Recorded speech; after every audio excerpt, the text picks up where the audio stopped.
Hi friends, hope you all are fine.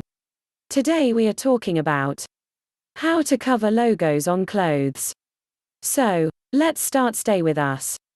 There are plenty of valid reasons for removing a logo. If you like expressing yourself through your clothing, there are plenty of patches that are way cooler than corporate logos.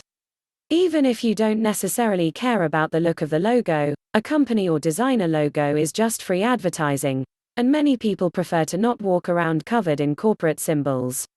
If you have a cool work shirt, removing the logo allows you to convert it into a regular piece of clothing that you can wear anywhere.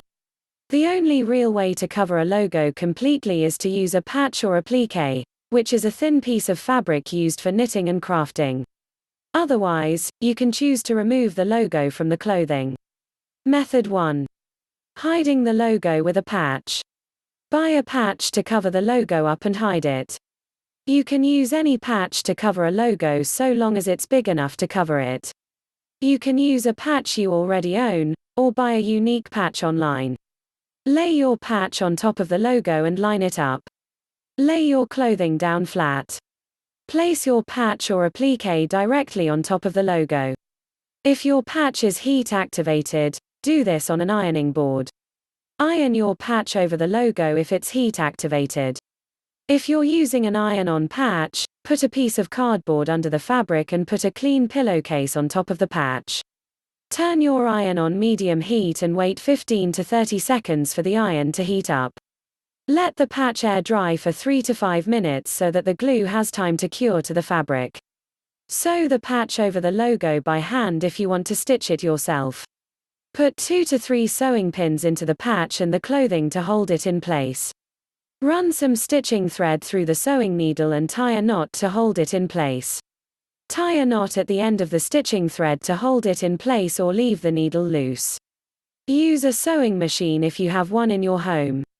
Stick 2 to 3 sewing pins into the patch and through the clothing to hold it in place. Cut the excess thread off when you're done. Method 2. Removing embroidered logos. Get a seam ripper to cut through the embroidery. If there is a sewing kit in your home, there should be a seam ripper in there. You can buy a seam ripper for $3-5. Before you do this, turn your clothing inside out to see if there are stitches on the back.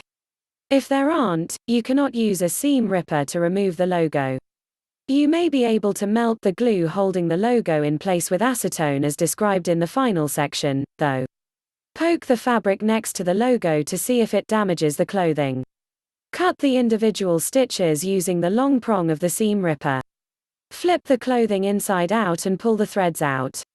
Method 3. Getting rid of printed logos. Iron rubber or plastic logos and peel them off by hand. Use 100% acetone to dissolve vinyl logos. Remove a logo with a pair of tweezers if it's old and peeling off. Hope you like this. Thanks for watching.